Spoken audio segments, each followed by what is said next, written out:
Ja,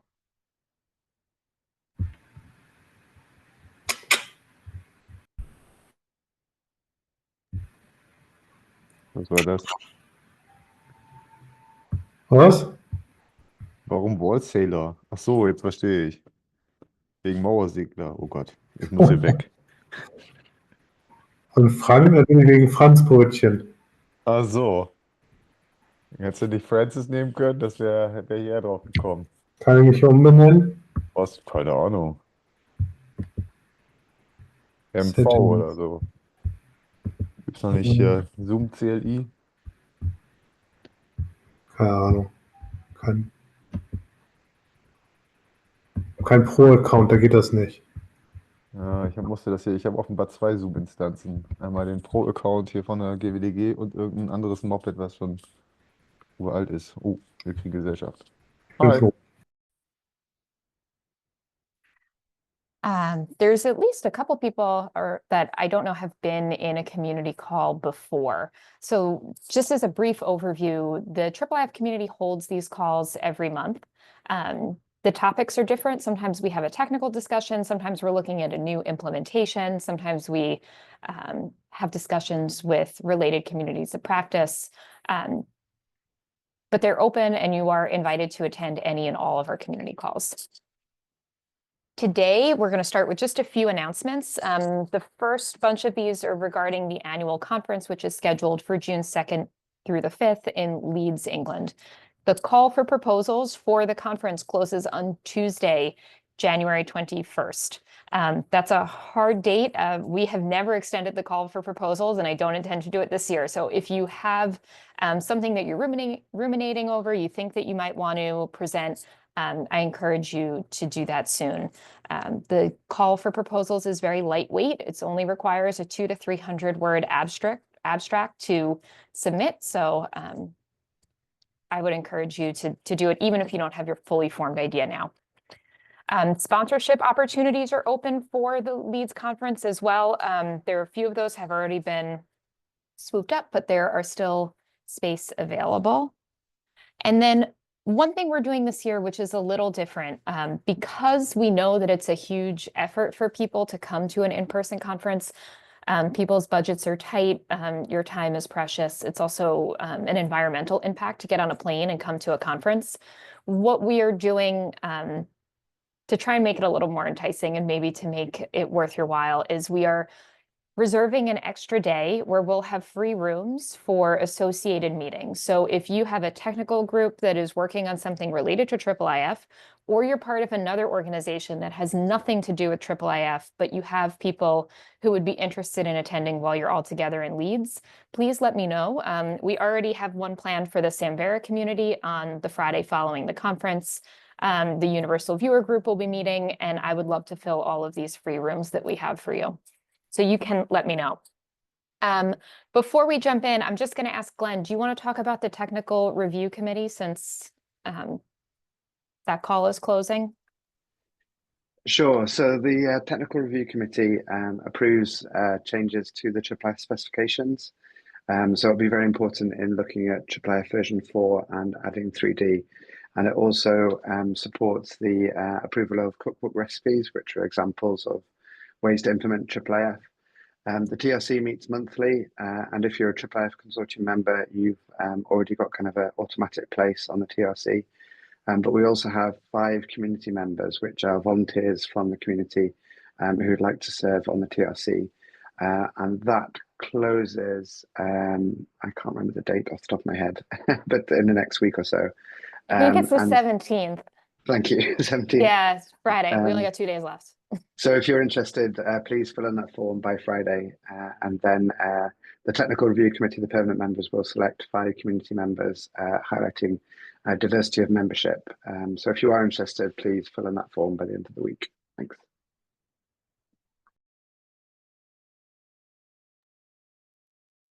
Okay, and I think that's it for announcements right now.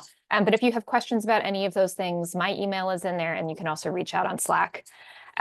Today, what we're going to do is we have Christian Mahnke here who's going to do a demo. This first popped up at the IIIF online meeting, so some of this may be familiar to you, but it's a little expanded.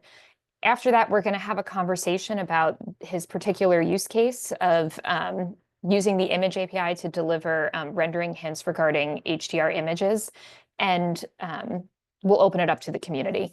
If you have questions during the demo, please put them in the chat. I will do my very best to make a record of those and make sure that we answer them in the Q&A. And then afterwards, if you want to just unmute and speak during the discussion portion, that's fine as well. And with that, I'm going to turn it over to Christian.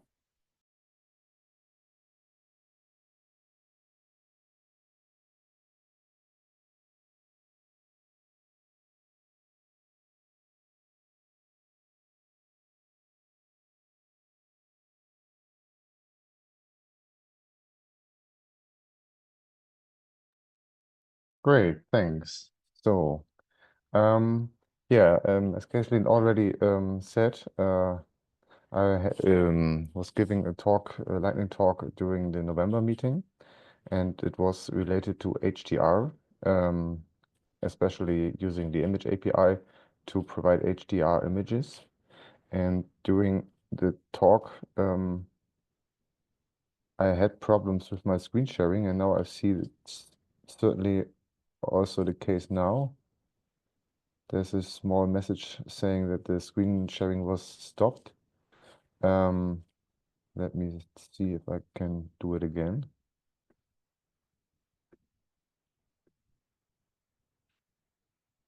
Can you see my screen now? Yep, well, that's good. Great. Yeah. Yeah, the first thing I would like to do is give you a very brief introduction into HDR, what it is, and what are new possibilities in the range of, or in the area of HDR presentation of images. And then I would like to ask a small question regarding if you have the technical requirements fulfilled, and then we can do a demo, or you can do the demo on your own. If this won't work, which usually won't work using Zoom itself, then I'll just give a small, or just give you a small list of possible use cases. But anyways, let's step in. I'm quite sure that most of you are aware of at least one form of HDR, which is just images that are tone mapped from different or of images of different exposure. That is, where dark areas are visible while very bright areas are visible as well. It was some sort of hype beginning the 2000 years. And these are still around, but not as not as often anymore. But in the meantime, technology has changed, and now it's possible with modern monitors and software, or with modern screens, to display full 10-bit images. It is certainly better known from TV sets, but also many Macintosh or Apple computers are capable of doing that. Modern smartphones usually have a HDR screen, and also for Windows, there are possible setups. It's hard to describe the effect itself. It's like having a normal screen, but with very bright areas.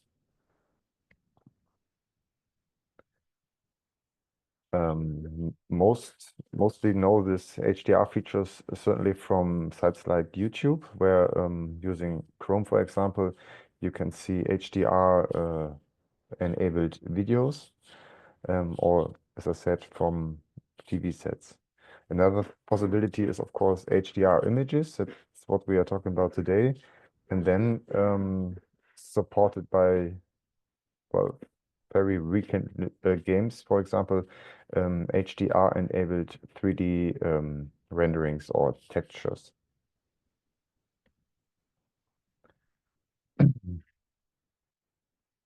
Since there has not been that much changes from November, I've included this this slide from my lightning talk. It's not outdated at all, but it's about limitations. You need to be aware that the HDR rendering within the browser is currently not limited by the software. Actually, since almost every modern browser is based on Chrome, it's available everywhere, but the limit is usually either the operating system or the setup thereof, or the screen itself, the hardware. Current estimations is that about 59% of the browser support is capable of displaying HDR images if the hardware and the operating system is correctly set up. A small disadvantage has every user of open source software, like using Linux. Their HDR support is not that good at all. But in open source tools like ImageMagick or VIPs, these HDR features are rapidly expanding.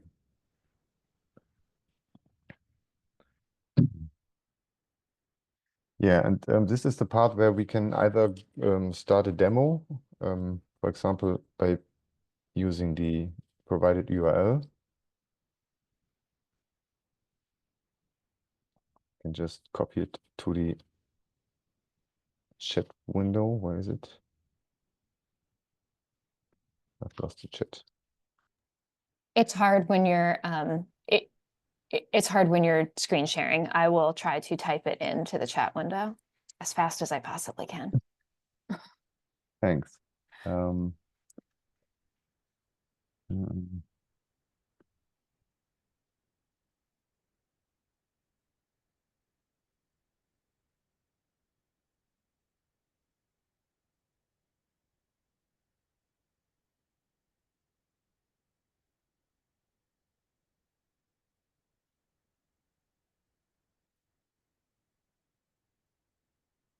Okay, I typed it correctly.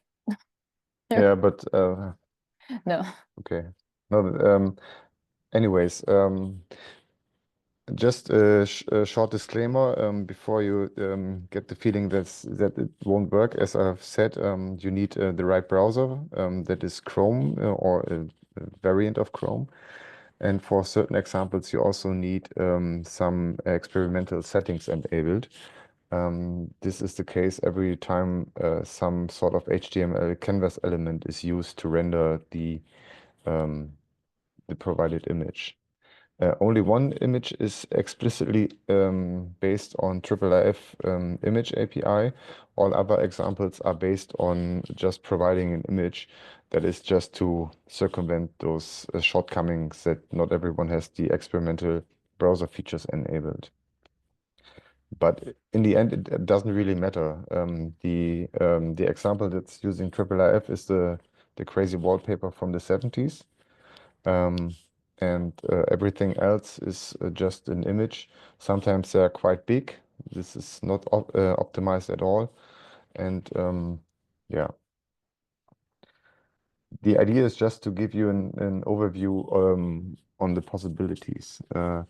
So my background is I'm working for a museum, used to work for a library, and well, my side hustle is to present cultural artifacts from the 20th century online. And therefore, I've created some examples from this area, but also some examples from other library or sorry,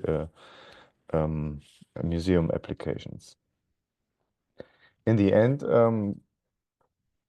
it's about either providing information that isn't there or that's a bit overstated, like for the wallpaper, where you have this glowing effect that is certainly not in this intensity there in the wallpaper, but the wallpaper itself is more bright than the usual screen can provide. Then we have the example using the X-ray of an a painting. This is well, just a museum application. Currently, I'm in contact with the with the German with the German National Museum in Nuremberg, where they are considering to provide an overview from their X-rays. There are some minor issues with that. Those aren't related to HDR, but to aligning X-ray images with the photos of such paintings. This is related to different lengths of pixels using different methods of obtaining such images. And also it's possible, but I didn't have provided an example, to just use some scientific visualizations like multispectral images. There's an example for providing some UV image analytics from an old copybook. And there's also an example of uranium glass under UV light as 3D model. In the end, those are just examples that are not at all, or mostly not, related to IIIF itself, but to, well, sorts of science and museum communications. There are also standalone software programs that can display such images. For example, the preview app in macOS can display them, but also quite recently the HDR viewer TEF, maybe some knew about it. It's used to display HDR images from from different fields of science. Can also display the UltraHDR JPEG files.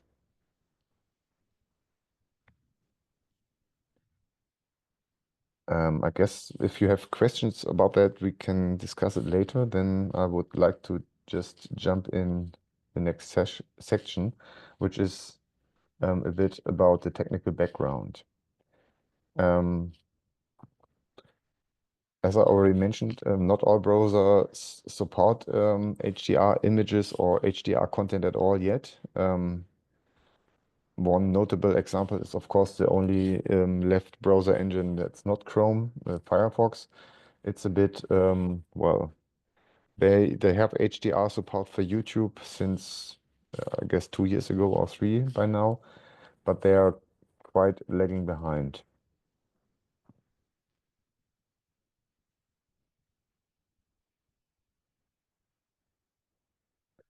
And when I'm talking about HDR contents, then it's mainly 3 forms of visual content. It's either images, videos, or as I've already mentioned, 3D models.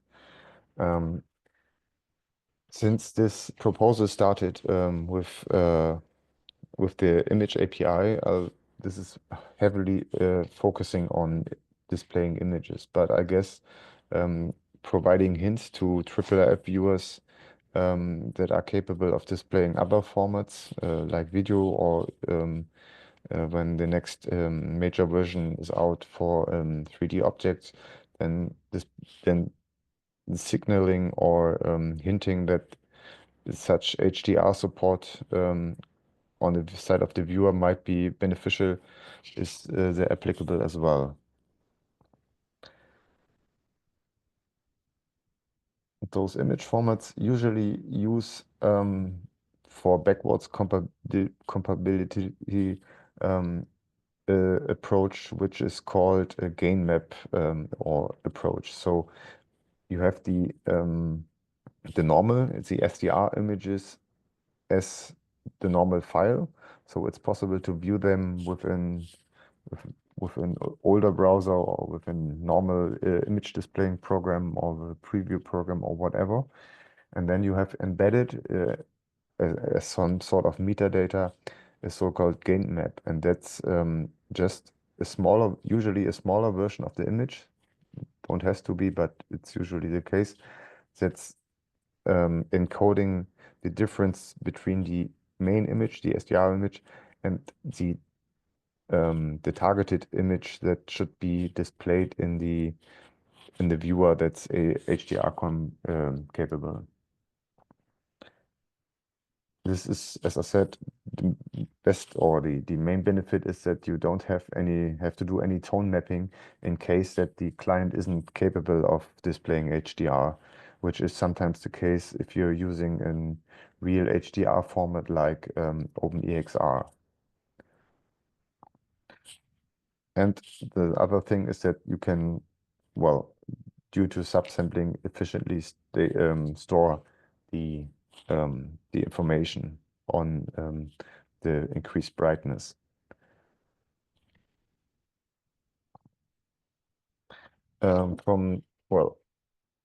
About YouTube and HDR videos, I've already talked a short while ago, and I looked it up for this presentation, and I was a bit astonished that it's possible since November of 2016.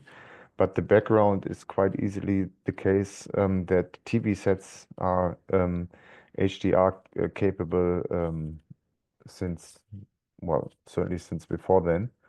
And YouTube is also available on most TV sets nowadays.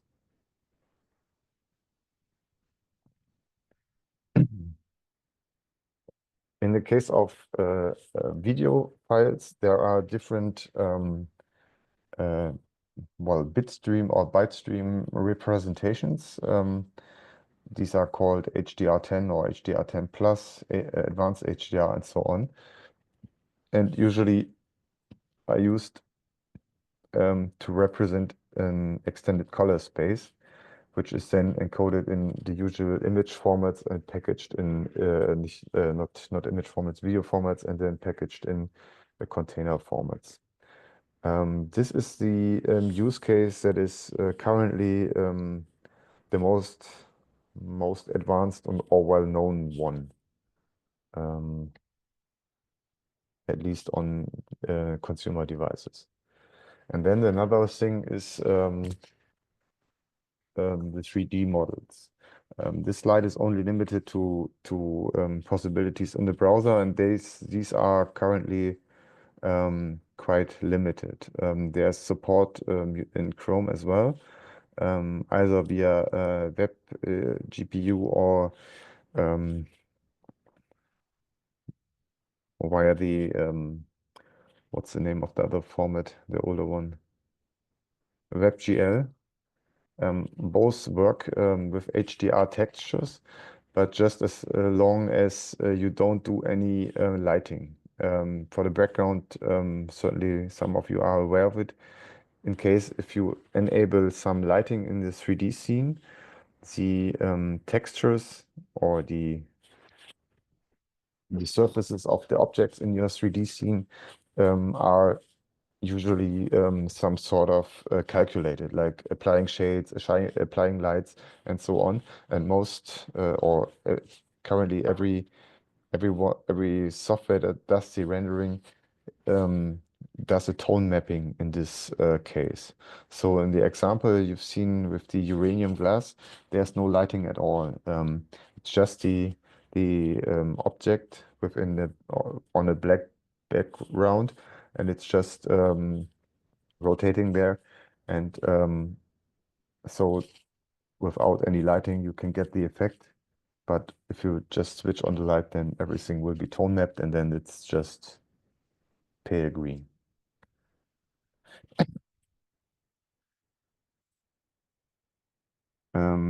As you've seen in the minutes for today's call, all of this discussion, or also the lightning talk, was or is the result of a discussion on GitHub.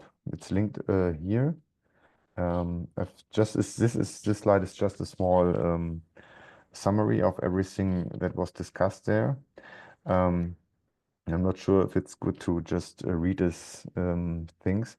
just for you to know, there are different possible approaches to enable or to hint viewers that there might be IIIF content. None of them is until now. There's no convention or no standardization or something like that, and that's the reason what we are talking today. What I would like to know from all the participants is what are your well, what do you favor? I won't read every line out here, but in the end, there are two questions that I guess we need to answer at first. Is whether this should be limited to the image API, or is it possible or is it desirable to also add some metadata about such renderings to the presentation API? And from there, what implications should this have? Like, for example, if the image API is just, or if we just add another quality to the image API or just another format, then this would imply that the client or the agent that's used by the user will need to have or need to ask for it. This is what I meant here with pull. For example, I would open the wallpaper. It would be SDR, and unless I'm aware of that there might be an HDR variant, I would need actively switch to another endpoint in the API. That's, for example, something that I won't. What I think it's not a good idea, since many people will certainly miss it.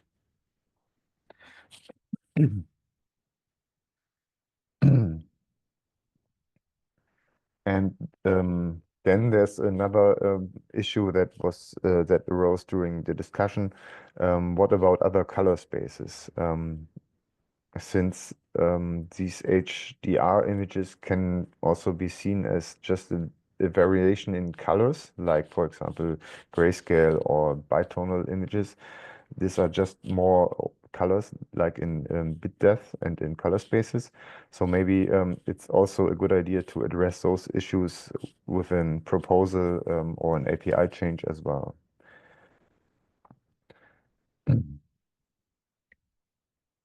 And in the end, I guess there can be two proposals with different target time spans or with different API targets. The first one would certainly be to just consider it legal to display or to provide different HDR formats as their counterparts in the standard access methods. For example, if a client requests JPEG in the quality color, it shouldn't be a problem if the server or the endpoint returns some HDR JPEG, since it's completely transparent to a client that's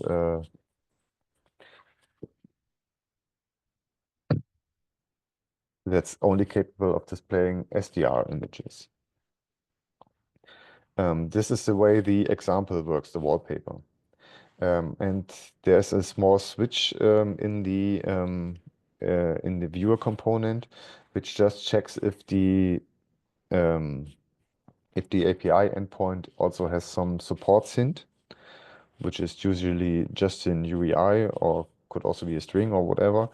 And if the one is is the one that's expected for HDR content, then it's just doing some magic, which is just enhancing the color space of the HTML canvas element within the browser. And the benefit of this way is that no real API change is needed at all. But it's a bit stretching the semantics of the format and quality fields, and it's just, well, you can't really query for that. You're just if you try to write, for example, an agent that's just looking for HDR images within the provided endpoints, it has to check for the supports element as well. It's not capable of asking explicitly for give me only HDR representations. So that's a small backdraw, I guess. But it buys a bit of time. Actually, I'm not sure if we really need time. I'm not sure if there are hundreds of people who are waiting for this to happen. But anyways, in the long term, I guess it's either a case for a major revision of involved APIs, or at least for some minor revision. But that would be the, well, some sort of approach that could be considered to be pure. That would be, for example, defining extra qualities or a list of extra qualities that are, for example, giving clear indications on the bit depths or the color space and so on. And another thing would be, as I've said earlier, thinking about a way how the presentation API can give indications as well. That's required or might be required for the other content types except images, like video files or upcoming 3D models. And well, that's it. That's yeah,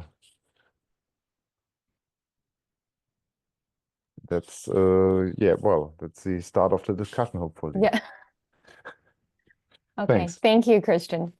Okay, so Christian, it's linked, the GitHub issue is linked in the chat. It is also in the agenda. So Christian went over most of the main points there, but it is there as a resource if anyone wants to read through and catch up and see what's already been discussed there. For this portion of the discussion, I'm going to turn it over to Rob Sanderson, who's one of the IIIF editors. And we can maybe go through some of the questions that Christian asked and get a sense of maybe there are hundreds of people. We don't have hundreds of people here to weigh in, but we can see if any of the people here are interested in this particular use case. Yeah, so in order to maybe break the discussion down into topics, I think the first question is not about the Image API, but instead about the Presentation API. So at least to date, the Presentation API has been essentially defined in terms of scope as just enough metadata about the manifest, about the set of resources to render to the user such that the user knows what they're seeing. So for the 3D work that's ongoing and for the video and audio work that made up the bulk of version 3, we stayed pretty far away from talking about the representations themselves. So for example, for the video, there is no way to say this video has these particular features. We don't have the notion of what is a video. We just have, here is a resource that you can give it a class of video, and then the renderer is expected to know what to do. So to have additional hints like this so far would be out of scope, but we should maybe first discuss we've got about 20 minutes left in the call. So maybe for a few minutes, is there anyone who feels particularly strongly that HDR is a significant enough use case that we should revisit that that scoping, that we need to have IIIF presentation API specific hints around HDR versus SDR or other technical aspects of non-image content.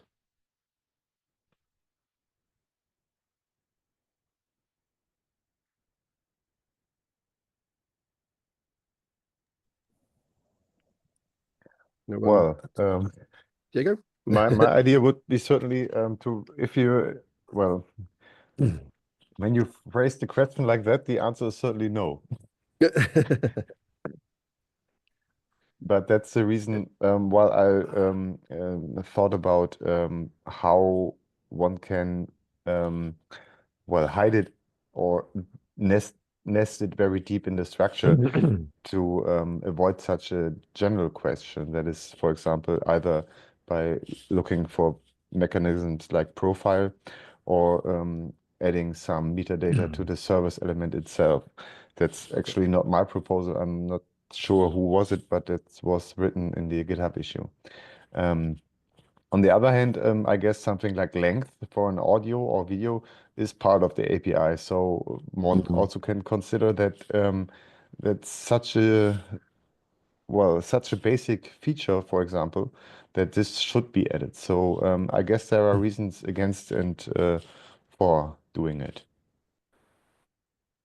Yeah, I don't have strong opinions about anything. Hello, but I do think it's probably like a job for the presentation API and not for the image API, because the image API will kind of break the contract of like actually you're requesting a specific ID resource, right, and expecting an output format. So if the image is already HDR, right, the image API should actually deliver an HDR tile, right, and let the client itself to the image to the presentation API decide if it's usable or not on the browser. That connects with like what Glenn is basically asking there. It's like, how do you know if your client reading the presentation API manifest to a viewer has the capacity of actually showing an HDR image in a way that makes sense? Because like you can actually watch an HDR image sometimes in certain browsers, and if your monitor doesn't have the capacity, you will see like a very washed out image, right? But you will see it, right? So maybe this reads as like an idea of like who has the capacity of making the decision, right?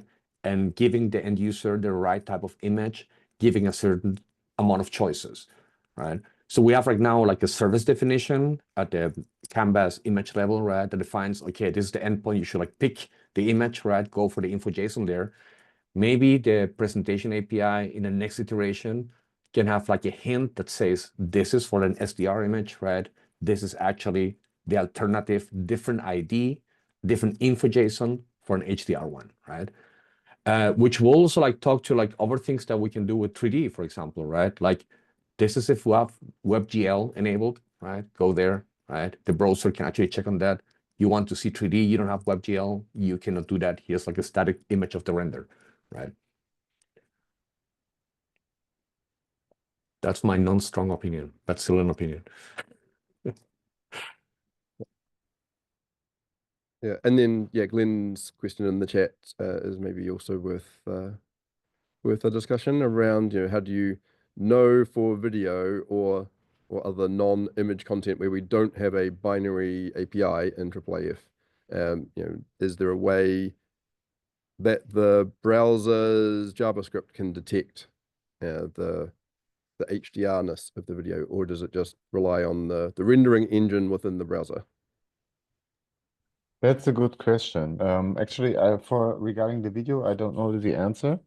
For the images, that's if you try to open these links that were provided, yes, it's actually possible. There's some green check mark if you have HDR support, or a red cross, it won't work, and that's working just by it's a bit It's not a real JavaScript API. It's just creating an off-screen canvas, try to initialize another color space than the usual one, and then there's a try and catch around it. And if it fails, there's no HDR support at all, and then you get the red cross. Otherwise, the green check mark. That's the way it currently works.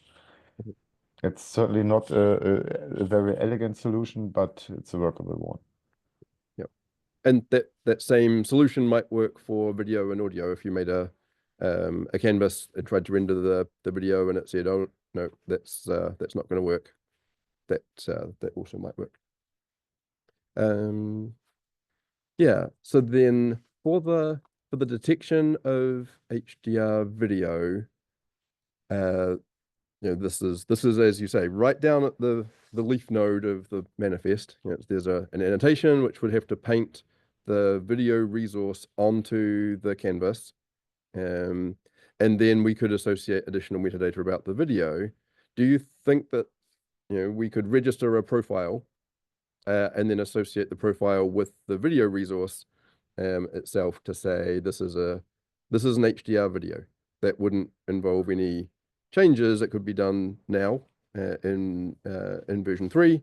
It's just a matter of minting that URI to be able to identify HDR video separately from non-HDR. Yeah, that's just that's certainly possible to just add it to the registry, to the URI registry for that. Yeah. Great. So then, yeah, unless there's other thoughts about the video side, I think the more IIIF specific questions are around the Image API. But before we move to that, are there other presentation API questions or discussion? Just on that, sorry, Ruben.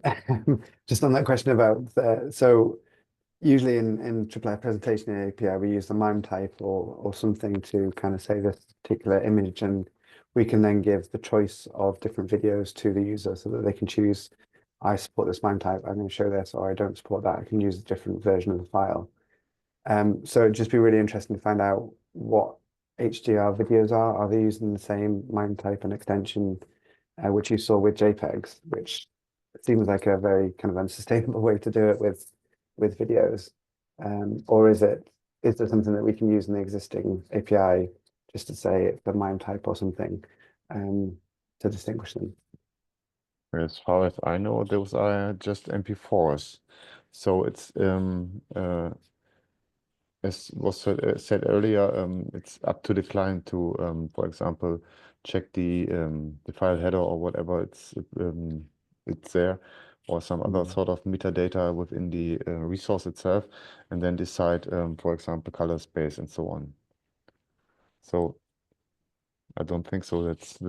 There's an easy way to do that just from looking at the outside.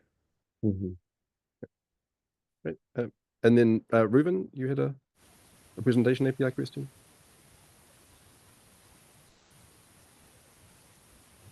We don't hear you, Ruben.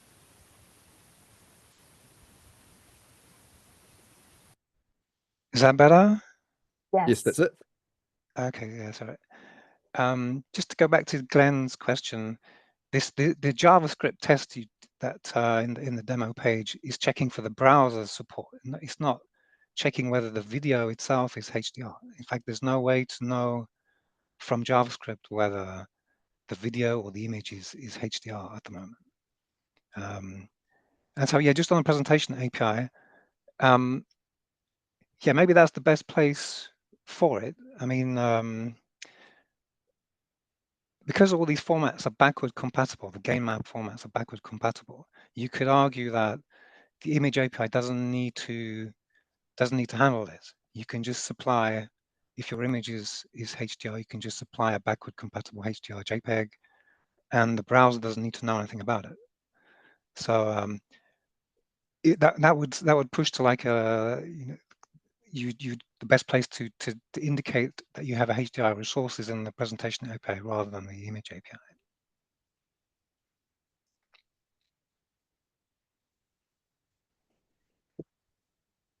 Okay, this. Right. Oh, sorry. So yeah, let's talk about the image API then. So I guess one a few questions that have come to mind since the GitHub discussion. Is it meaningful to have a grayscale HDR image? Right? Can you have 10-bit grayscale, or is that just nonsense? Yeah, you can have one, yeah. That was my intuition, but I'm certainly not the expert. So then, if you can have HDR grayscale, that would imply that it's somewhat orthogonal to the current set of qualities in which you can have gray.jpg and color.jpg and default.jpg. So then perhaps, quality isn't the right space. It would, unless we wanted to do something like gray HDR and gray and color HDR and color to be able to distinguish those two perhaps orthogonal aspects of color space and bit level. Is that a fair statement, a fair assertion? And I guess comes to the do we need to talk about color depth issue that Christian brought up on the slides? I mean, I would think theoretically yes, but I would pose the question of practicality in modern days, where even if you ask for a grayscale but JPEG, usually what you get is not a single channel JPEG, but usually a 3-channel JPEG, which just has grays, but could have any other color. And so I think it's not really that relevant anymore. So we could just say, well, if HDR, then the thing that you're asking for is certainly being able to display color as well. So I think there's no, at least so that would speak for just saying, well, just add another qualifier, even though in a theoretical world, you could have all these combinations, but I'm not even sure who uses them anymore in this modern world. Yep. Ruben? Yeah, so I've started to have a look at this, how to implement this in IIIF Image, for example. I think there are two questions. One is, if you're going to add this to the image API, that means you want to be able to switch dynamically between SDR and HDR, right? So that means you want to be able to have an image server that can not just handle it, but that can transcode into different forms. So is that within the scope of IIIF? Maybe it is. So that means if you have a HDR image, you can request an SDR image. But what if you have just an SDR image? What if you request an HDR, but that doesn't exist? Does the server have to upscale in some ways, or so interpolate in some way to HDR? So I mean, the question is, what do you expect the server to do in these kind of situations? Especially given that there's a backwards, well, the game map formats such as JPEG and all this are backward compatible. So does IIIF need to handle this? And then the other remark here was just so trying to implement this is actually non-trivial because the gain map is subsampled, and so you need to do some slow processing to get this to work dynamically on regions and things like this. It's not impossible. It can be done. So this could be something that I'm going to try to add into IIIF Image, so it will be able to do it. But it's the question is what kind of reply should the server give in these different scenarios, and then in terms of bit depth is kind of separate. It's a separate issue, I think. So bit depth is about, do you want to be able to request a PNG in 8-bit or 16-bit format? How do you request that? So it's a syntax question. IIIF, for example, can handle native HDR, but it can also handle HDR through an 8-bit with a gain map. So there's kind of you need a way to specify the bit depth through the image API syntax. At the moment, there's no way to do that. And it's not a quality, it's more, in the format section. So yeah, when you start looking at this in practical details, there are some questions that need to be answered about whether we should do this, and then what do we expect the server to do in different situations? Yeah, I think transcoding is certainly one of the expectations of the IIIF server, that if we don't have the notion of a source format, there is just the image. And the server advertises which formats it will make available via whatever means. Normally, of course, that's you have a TIFF or a JPEG 2000, and there is the libraries that do the transcoding into the different formats. But yeah, to your point, Reuven, when there's additional information that needs to be processed alongside the base image, that seems like it adds significant requirements. So from an API and spec perspective, that's fine. You don't have to support all permutations, and you can still advertise that you do allow, say, HDR images, even if you don't support absolutely all of the functionality for every single format. But yeah, the computational complexity is an interesting one, right? So in order to generate a region, say a tile, and then rotate it with all of the SDR gain map processing, is that, in your experience, Reuven, is that something that's, it sounds like from your experience, that's something that's pretty complicated in terms of implementation. So is that, A, is that true? And B, is that limited to the current sort of gain map based systems, and other formats it might be trivial, or is that going to be consistent with other HDR formats as well? There's overhead, of course. So you need to recreate a new game map for your resized image. So it's not trivial, but it's not overly complicated either. So when going back to the image API, so if this is part of the quality field, as we said before, yeah, you can have grayscale or color images as HDR.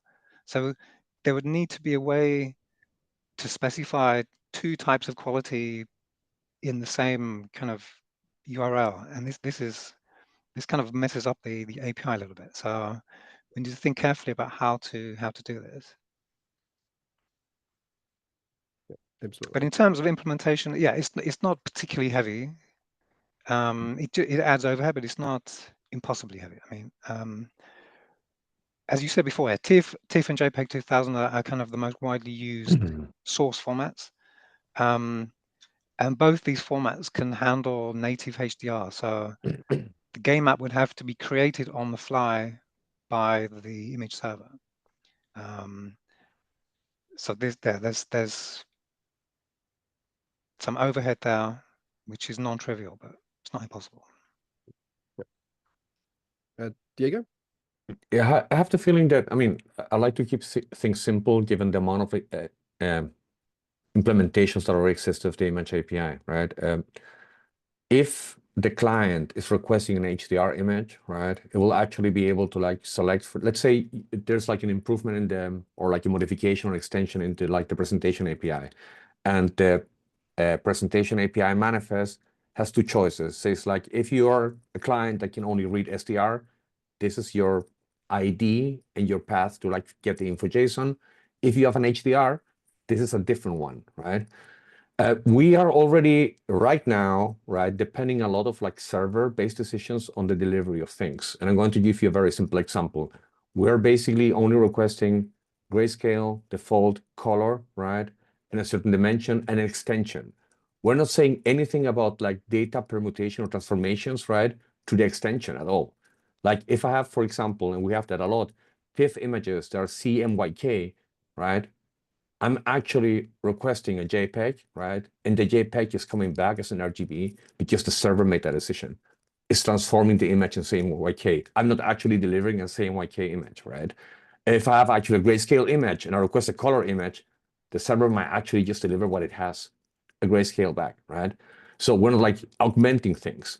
So from the perspective of like the image server, right? If I'm uploading a JPEG that is HDR encoded, I will expect that the image server, by requesting the ID of that image, will deliver what it can actually deliver, right?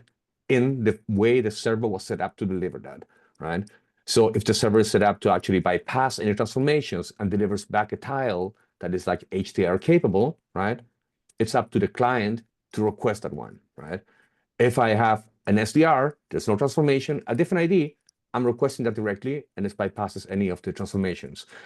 It feels like because all the decision making of like if it's worth requesting that, if it's showing even possible through the browser, right, and the client is so client dependent, modifying the image API to deal with transformations that also require fine tuning and modifications. Not every HDR will have the same amount of image information encoded.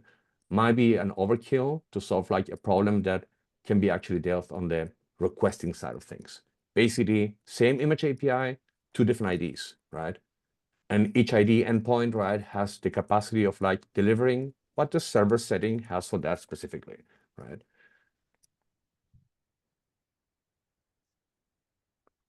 I see that it is the top of the hour, and I'm sure that folks have other meetings and Zoom calls and work to get to, so we should respect that time. As next steps, as a suggestion, yeah, getting more experience from implementers such as Reuven, but also Glenn. I don't know how active the Cantaloupe folks are still, but yeah, some experience with what does it take to deliver an SDR tile or a rotated image with the with the HDR tile or a rotated HDR image would be really interesting. And in the meantime, some experimentation with just adding a profile onto the representations and then using choice in the body to be able to switch between HDR and the equivalent with different IDs seems like an easy way to not have to modify any single line of any spec. Just use what we already have, see how it works, and then as adoption grows, which I'm sure that it will, we can then reassess, is there enough community support and enough technical support for moving it into being more embedded within the specifications natively. What do folks think about that as sort of a next steps, and then we can regroup, in a reasonable amount of time as things change to rediscuss. Some No no's, that's good. no no's. So this is recorded. I will get this live and up this afternoon. It'll also go out in our newsletter tomorrow. I will include a link to the GitHub issue along with the recording. So you may find some people who couldn't make it today have some thoughts or want to weigh in there. Yeah, and then we can plan to regroup in the future. Okay, thanks everyone. Great, Thank you, Caitlin. Thank you, everyone. Thank you, Kristen. Bye. Thanks, bye.